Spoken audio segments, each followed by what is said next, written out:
على بركة الله. So we are back.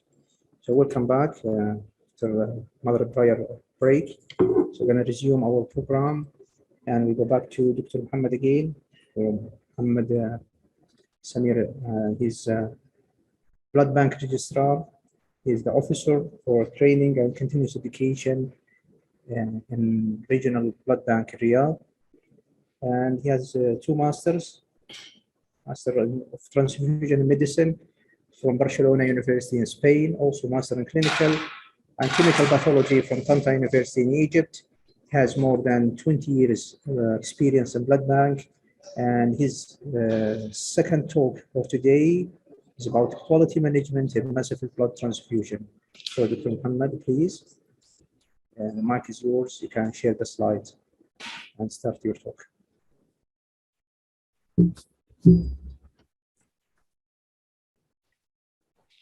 السلام عليكم ورحمة الله وبركاته. السلام. يا أهلا وسهلا بكم جميعا المرة الثانية النهاردة. أتمنى ما أكونش ضفت تقيل عليكم.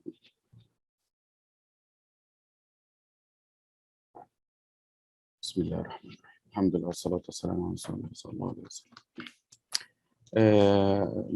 Today is second lecture about the massive blood transfusion and the quality management.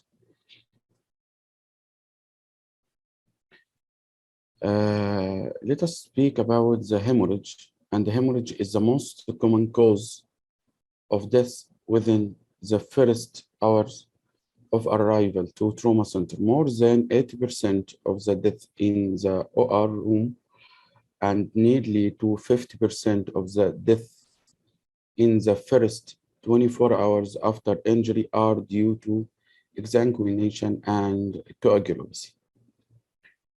While only 33% of the trauma patients will receive a massive transfusion, more than 10 units of packed RBCs within 24 hours, these patients consume about the 70% of all blood transfused at the trauma center. نشوف إنه يمكن الهيموريدج على رغم مدى المأساوية الشديدة إن هو اللي بيسبب معظم المشاكل الوفاة في من يصل إلى تروما سنتر، إلا إنه حوالي 3% فقط لا غير من التروما سنتر التروما بيشنت هم تقريبا اللي بيستنزفون الرصيد في بنك الدم. The implementation of the massive transfusion protocol have been associated with the reduction in mortality and overall blood product use in the trauma center. The purpose of the following discussion is to identify the necessary components of an MTP, massive transfusion protocol, and address key issues involved in developing of massive transfusion protocol.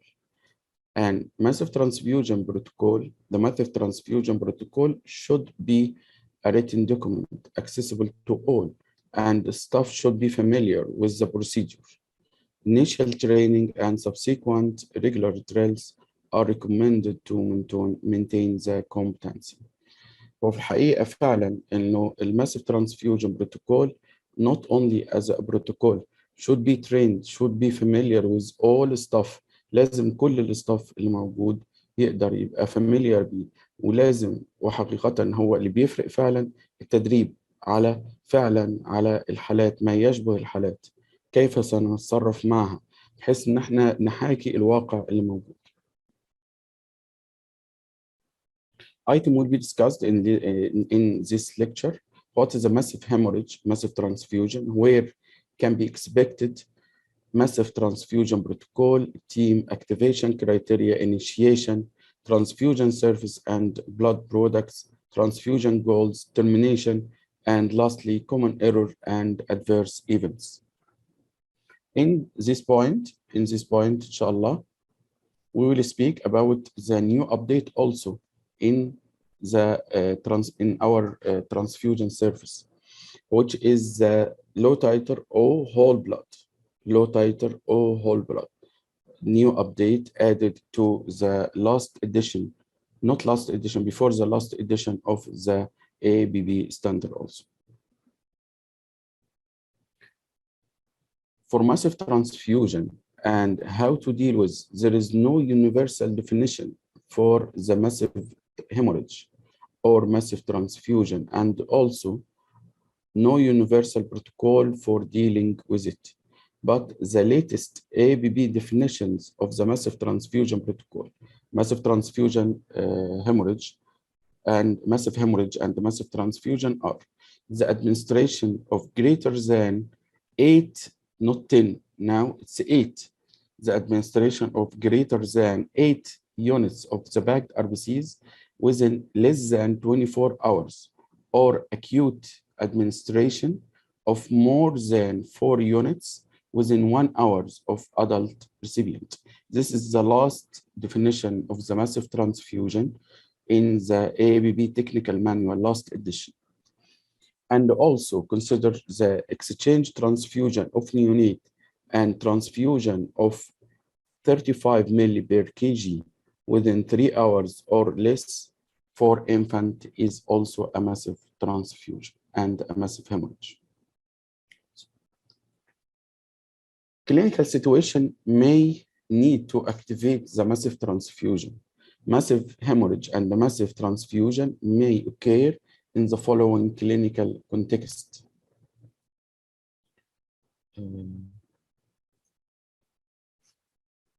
Massive hemorrhage and the massive transfusion may occur in the following clinical contexts. Trauma, expected to have the massive transfusion and so the massive transfusion protocol.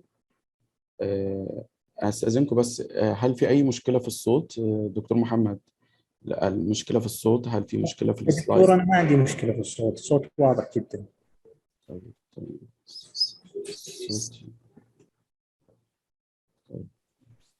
بالنسبة لي واضح جدا. تمام. طيب إن شاء الله نكمل بإذن الله. In the postpartum hemorrhage also we can expect to activate massive transfusion protocol in the cardiovascular complication like rupture abdominal aortic aneurysm, and also maybe in the acute upper GI bleeding and post some surgery.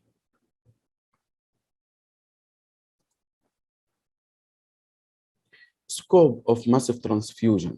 احنا ليه بنعمل massive transfusion? Why we activate and why we implement massive transfusion? The aim of the proper activation of massive transfusion protocol has been shown to improve patient outcome, reduce the patient mortality, and also to reduce the wastage of the blood product. وده جزء يخصنا بشدة، هذا الجزء الثالث reduce the wastage of blood product. للأسف فعلا بنوك الدم بتستنزف بمعنى الكلمة، مش بس المريض هو اللي بيستنزف، بنوك الدم بتستنزف عند تفعيل الماسيف ترانسفيوجن بروتوكول بدون أي وجه حق أو بدون أي justification واضح. فعلا بتستنزف بنوك الدم، معنى كلمة استنزاف. Also, scope of the massive transfusion protocol to achieve the scope of massive transfusion protocol, the following items must be fulfilled.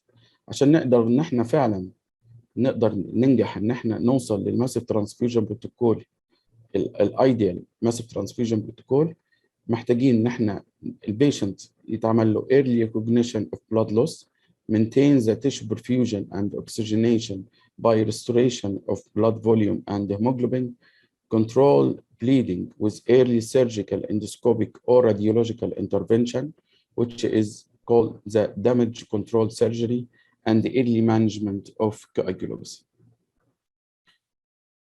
And early administration of antifibrinolytic.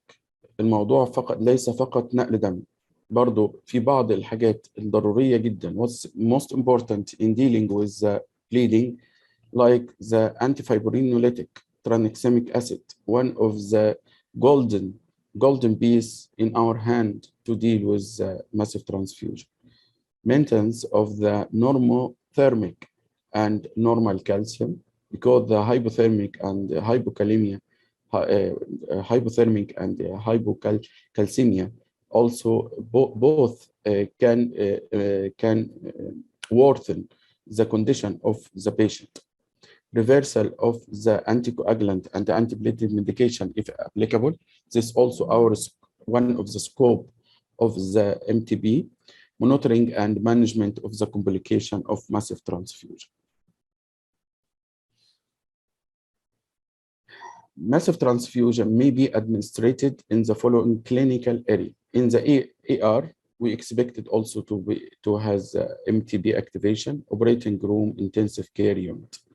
The lead of the MTP in ER, which is the ER physician or trauma team leader, in OR, anesthesiologist, and in the ICU, staff physician and clinical fellow. One of the important team in the MTP, which is the transfusion medicine. The transfusion medicine rule will be about one of the technologists is usually designated to assist with the massive transfusion protocol and will keep track of what product are issued and when needed. لازم دايما لو many staff of blood bank، لو البنك الدم كبير لازم يكون الجميع فاميليار طبعا بالتكيف التعامل مع الام تي بي، بس بيبقى دايما في واحد هو الاسايند بالتعامل مع الام تي بي. لازم واحد مفروض في كل شيفت لازم يكون اسايند بالتعامل مع الام تي بي، هو المسؤول عن انه كيب تراك وانه prepare more units if needed like this. Transfusion medicine physician regularly communicate with the team at the patient bedside. Transfusion medicine physician may provide recommendation on the optimal transfusion therapy. Additional team is the respiratory therapist can help perfusionist and porter, which is very important role also in the team of the massive transfusion. Massive transfusion activation general criteria. There is no clear indication for the massive transfusion protocol. Massive transfusion, in many cases, the decision to transfuse in polytrauma or other critical cases is based on the physiological state of the patient, evidence of amount of blood loss, and potential for ongoing hemorrhage. دول الثلاثة كرايتيريا اللي على أساسها بالظبط يقدر إنه يحدد. طبعا ما فيش كلام نهائي واضح، هنقول بعض examples، إنما no final decision أو no definite criteria for activation of the massive universal definite criteria for activation of the MTP. Example for MTP activation, specific criteria, like for the trauma patient. For the trauma patient, like penetrating trauma and persistent hypotension, two measurements of the systolic blood pressure less than 90 and taken 5 minutes apart. Or blunt trauma and persistent hypotension and one of the following: massive hemothorax, positive fast scan. Fast scan is a focus assessment with sonography and can show the hemoperitoneum or hemopericardium, and also if there is the pelvic fracture. This is of the some of the suggested criteria for the trauma patient to activate the massive transfusion protocol. For the cardiovascular patient and for obstetric patient, if there is cardiac or aortic rupture, if there is arterial leak, if there is known or suspected rupture or leaking abdominal aortic aneurysm, post-operative. أنا آسف بس في أي حاجة، في أي مشكلة في الصوت ولا شيء؟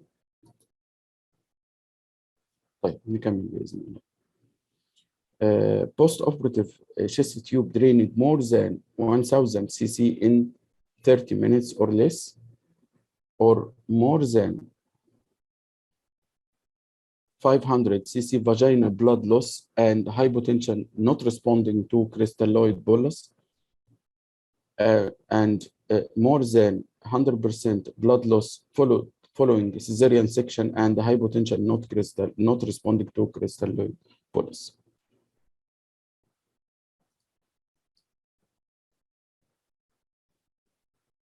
When the MTP activated, the initial management of the patient should be secure the airway and provide oxygen, obtain proper vascular access, IV or central line, start IV fluid. Only been noted that the only 0.9% NaCl solution is compatible with the blood product. Setup of rapid infusion warmer, administration of the tranexamic acid if appropriate, and keep cool the patient temperature more than 35%. Place patient on continuous monitoring. This is the initial patient management should be like this. And initial laboratory investigation should be send the type and screen for the blood bank top tubed, CBC tube for the laboratory, INR send to INR, activated partial thromboplastin time, ABTT, and fibrinogen, electrolyte, ionized calcium and creatinine, and venous blood gas. In the MTP activation and dealing with the blood transfusion, there are 3 approaches for blood transfusion in the MTP. Either ratio-based, typically ratio, either you will transfuse components on the ratio-based, typically ratio of plasma and platelet to RBCs ranged from 1:1 and or 1:2. This one approach. Second approach, you can depend on lab-based result. You can depend on lab-based result. So you can transfuse according to the result, actual result, or point of care testing driving. Point of care testing driving, also you can depend on the transfusion. So this the 3 approaches. These are 3 approaches to blood transfusion in the massive transfusion. According to the massive transfusion protocol. The best protocol for RBCs and the plasma transfusion is the ratio-based resuscitation, and the platelet is the lab-based approach or ratio-based, and for cryoprecipitate is the lab-based approach. Again, there are the 3 approaches used in the blood transfusion during the massive transfusion protocol activation, either ratio-based or lab-based or point of care based. Okay, for RBCs and the plasma, usually preferred to be depend on the ratio-based. For the platelet, according to the situation, some situation need to be ratio-based, some situation can be lab-based. For cryo, the best approaches for the cryo is the lab-based approach. The general rule in the blood transfusion, usually the general rule for blood transfusion is the blood should be cross-match compatible, ABO and cross-match compatible. But following initiation of or activation of MTP, RBCs must be immediately available for pickup. If no patient sample or the sample of the patient has been sent, but the pre-transfusion test like blood grouping, antibody screening, and cross-matching has not been completed, the patient will receive uncross-matched RBCs. So the first case, if the patient has no sample for the patient, or even there is sample for the patient, but pre-transfusion test not have been completed, and the patient case need to activate the massive transfusion protocol. So the patient will receive immediately, should receive the O uncross-matched RBCs. For male will be O positive, but for female will be O negative. Okay. If the patient pre-transfusion test has been completed, she must receive cross-match compatible ABO compatible RBCs. Okay, because not usually the MTP activated in the ER. In ER, we can expect that there is no sample for the patient, or even if the sample, the pre-transfusion test not have been done until now. But sometimes in OR, like patient placenta previa, approach placenta, like this in OR. So expected that the patient has before one day or maybe in the same day, he has all pre-transfusion tests done before. This for the RBCs, but for plasma, this one is the for transfusion of RBCs, but for plasma should be administered with the ratio 4 RBCs. The first color is 4 units, should be 4 units with the ratio 4 RBCs, 4 RBCs and 4 units. And the second and subsequent color also should be 4 units. Any type of plasma can be issued, FFB or thawed plasma or even liquid plasma. FFB is the most common type of plasma we have, but the problem if the FFB is still frozen, it will take about 20 minutes to be ready. So the thawed plasma more suitable to use, and also liquid plasma can be used. All types of plasma can be used, even the FFB or plasma frozen within 24 hours, or plasma frozen after 24 hours in room temperature, or thawed plasma or liquid plasma. All types of plasma will be helpful in the massive transfusion. And even there is difference in the labile coagulation factors between the thawed and liquid plasma and FFB, but despite this low degree of the coagulation factor or less amount of the factors, labile factors, but can all work together as a team and can solve the problem in the plasma and can do coagulation. Plasma must be ABO compatible if grouping done before, or AB can be used, or low titer A.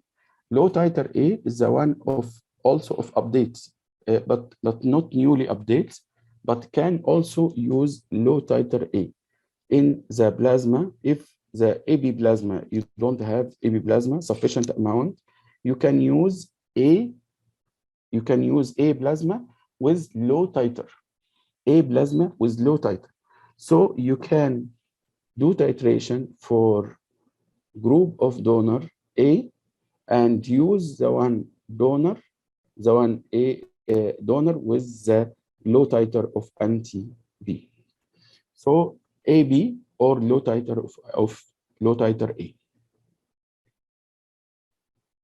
For platelet also, as we said before, we can use it as based on the lab result, as we transfuse one adult dose.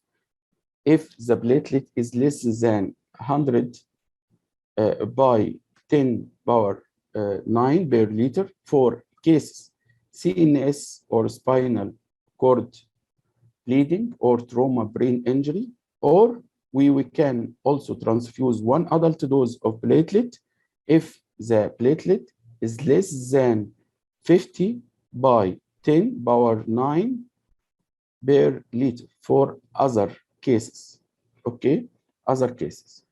Or if there is any count of the platelet, but with the dysfunction of the platelet, like in the cardiac surgery, open heart surgery usually use heparin in to prepare the patient and to use the machine and many things. So even the platelet is high, we cannot depend on the platelet count at this time, and we have to transfuse also one adult dose. For this approach of based on the lab results, there is another approach also for some patients like the postpartum hemorrhage, like the approach placenta, and like this patient when the platelet here is very effective. A platelet will be administered based on ratio, and also must be in the first collar as also one adult dose. One adult dose, which is one adult dose of platelet. One adult dose of platelet equal to one apheresis platelet unit, or from 4 to 6 whole blood derived platelet. Okay, one adult dose equal to one apheresis unit, or from 4 to 6 whole blood derived platelet. The best selected group usually is AB, but any blood group can be given in the transfusion, the massive transfusion. For cryoprecipitate, transfusion during the MTP, usually we transfuse cryo. If fibrinogen, this first cryo usually based on the lab result, and during MTP transfusion of cryo, also if the level of fibrinogen less than 1.5 gram per deciliter.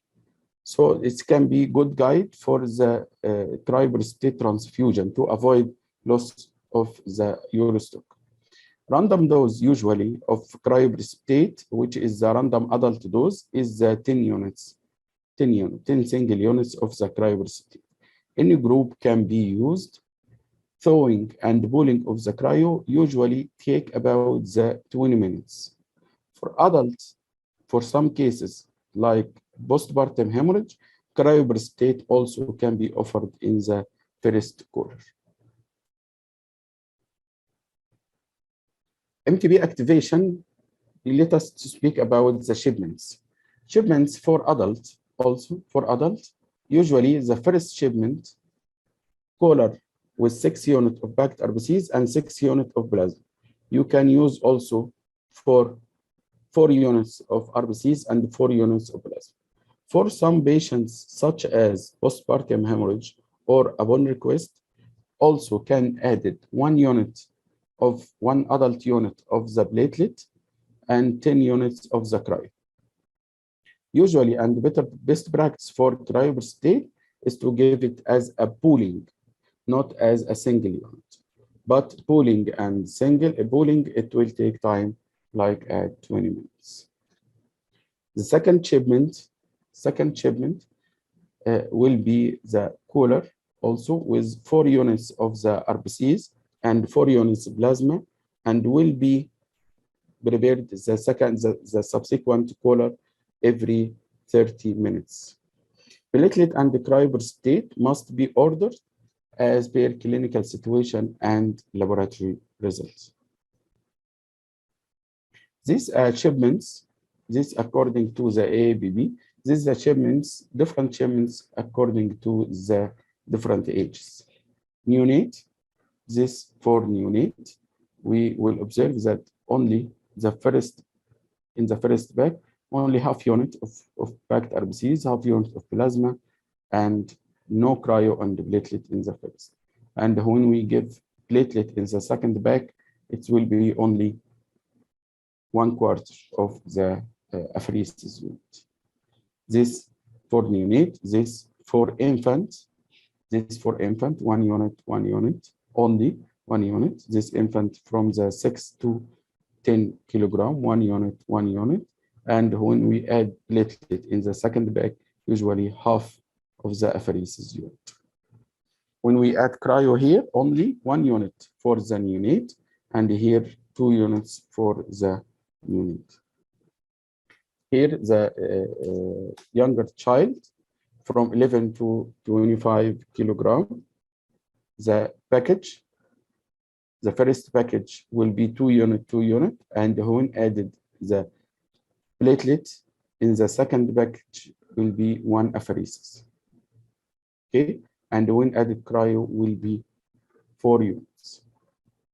This is the suggested package, but can be changed, and we can add according to the situation here in add here 1 apheresis, platelet, and here 4 units of the cryo. Older child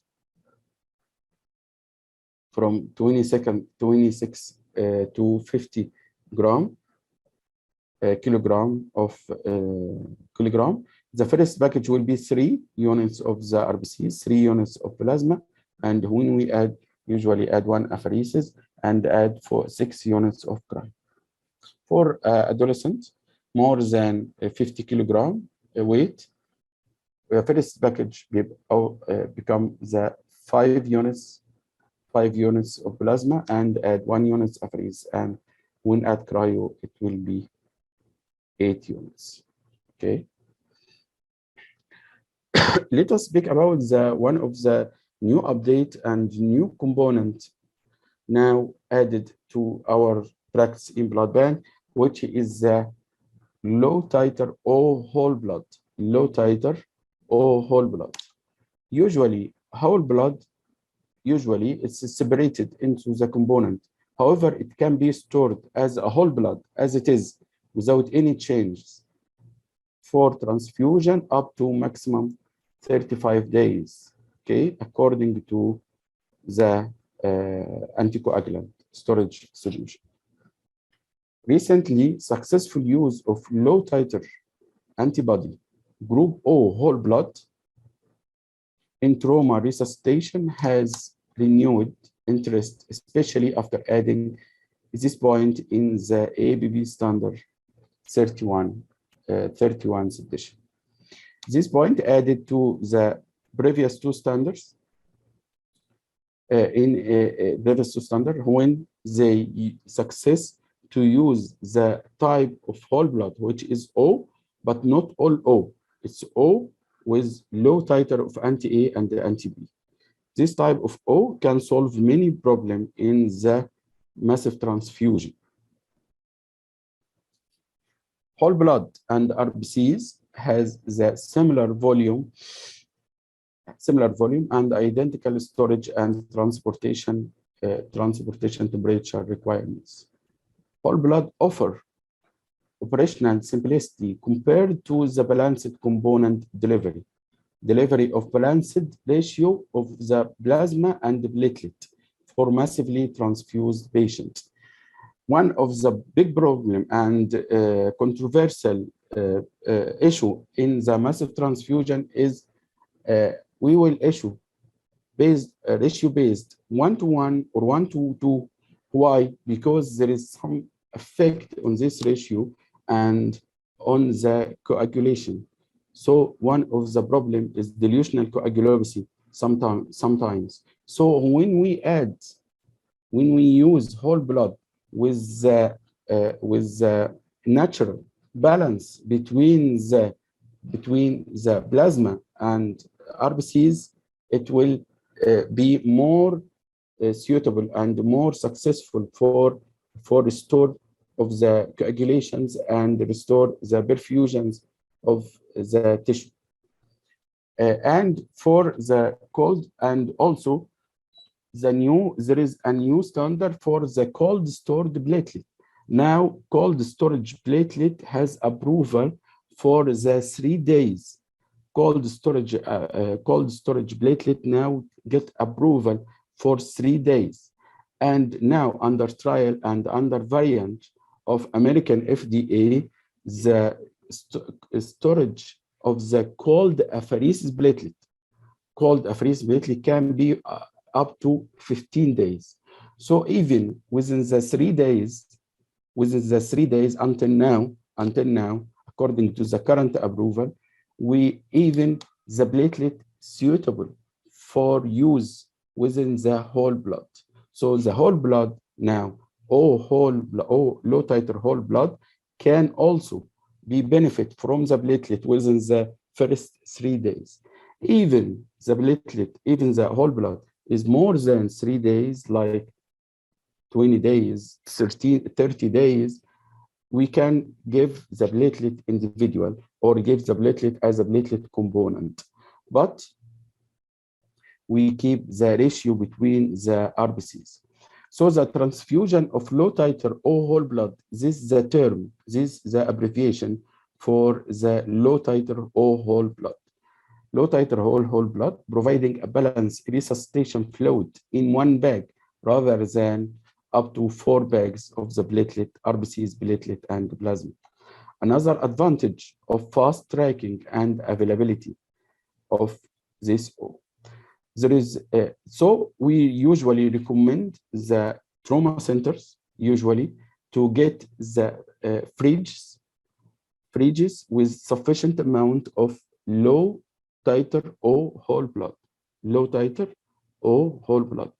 So in this, we can get benefit from many things and avoid delay, avoid imbalance in the resuscitation fluid, many things. There is no universal determination for the low titer. What is this? What is it? Low titer, which is, but many institutes accept low titer whole blood when its anti-A and the anti-B titer is less than 50. Anti-A and anti-B titer is less than 50. And it's only one test can be used to determine if this whole blood is less than 50 or more than 50.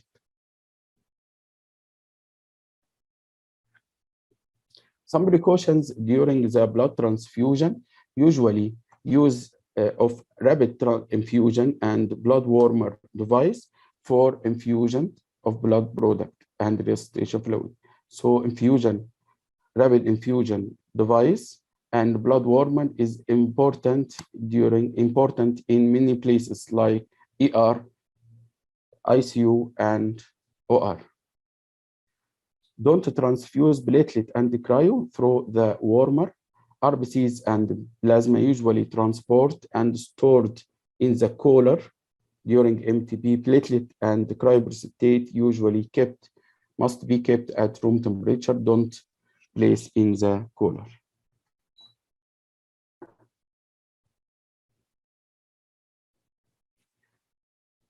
Goals, transfusion goals during the MTP activation. Once we reach to our goal, so we can stop transfusion and stop MTP transfusion and substitute with or replace with the simple transfusion. The following should be used as a guidelines only, not replace the clinical judgment. Transfuse of RBCs to maintain the hemoglobin more than or equal to 8 gram%. Transfuse the platelet at 1:1 to transfused of the plasma at 1:1 to RBCs. Excuse me. To maintain INR more than less than 1.5 and APTT less than 1.5 number, 1.5 times by upper limit of normal. Transfuse cryo usually to maintain the fibrinogen more than 1.5 gram per liter. Transfuse platelet, this all we spoke about. We speak about now transfusion goal in the massive transfusion. Transfuse platelet to maintain platelet count of 100 by power 10 power 9 per liter for CNS, spinal cord bleeding or trauma brain injury, and keep the platelet usually for around 50 by 10 power 9 per liter for all other bleeding patients. Note, if the platelet dysfunction is suspected, transfuse platelet regardless of the platelet count. Termination of the activation, MTP activation. Termination either by the bleeding is controlled or patient is deceased. لا قدر الله يعني إن البيشنت قد يكون deceased. Reassess need of ongoing MTP every 30 minutes. If transfusion requirement has decreased, consider the termination of MTP and provide MTP transfusion, replaced MTP transfusion by simple transfusion when necessary. Inform the trauma or MTP team must inform the transfusion service that the MTP has been terminated and return MTP caller and any untransfused product as soon as possible to avoid wastage. MTP adverse event. MTP adverse event. Lethal triad in MTP. Lethal triad in massive transfusion. What is the lethal triad? Severe bleeding in the trauma diminish the oxygen delivery. Severe bleeding in the trauma diminish the oxygen delivery. Okay, which may lead to hypothermia. This in turn can halt the coagulation cascade, preventing blood from clotting, give another problem, which is the coagulopathy. In the absence of the blood-bound oxygen and nutrient, hypoperfusion, also the body cells burn the glucose anaerobically for energy, so they emerge the lactic acid, which lower the blood pH, lead to metabolic acidosis. Such increase in the acidity damages the tissue and organ of the body, can reduce the myocardial perfusion, further reducing the oxygen delivery. And we will go into the closed circle. Hypothermia, coagulopathy, lactic acid, metabolic acidosis, decrease in the myocardial perfusion, hypothermia, and hypothermia and no oxygen, halt the coagulation cascade, coagulopathy, lactic acid, and vicious circle, closed circle. This is the dangerous of the massive hemorrhage, and also if use of the blood products without control. Also, not only the lethal triad, also the transfusion action can be happen for as any other patient, like acute hemolytic transfusion action, maybe due to fast tracking, due to irritability in the issuing, like this can issue something ABO incompatible transfusion, or can related to any non-immunological, like TRALI immunological condition of the transfusion, or the TACO non-immunological. The TACO maybe produce the TACO, transfusion associated cardiac overload. That's also due to what's called wastage of the blood, and wastage also of the patient. Patient like this can be die. Okay, because doctor wants to give blood for until what? That's why the point we discussed before, which is the termination guidelines, and also transfusion limit. It will be helpful to avoid all this problem. Common error in the MTP, usually poor planning, poor communication, delay in activation of MTP, failure to monitor laboratory parameters during MTP, failure to monitor for and manage the hypothermia, failure to administer blood product as per MTP, failure to administer cryoprostate, and delay in the termination of MTP. Concluding remarks: be prepared, know the protocol, practice, participate in the mock MTP, during MTP, communicate with all members of team, reassess need of ongoing MTP frequently, return caller and untransfused blood for the blood bank. Thank you very much. جزاكم الله خيرا. Thank you so much, Dr. Mohamed. It's really informative. You covered the topic very well. I'm quite sure that there will be a lot of questions at the end of the talk. It will leave them to the discussion time.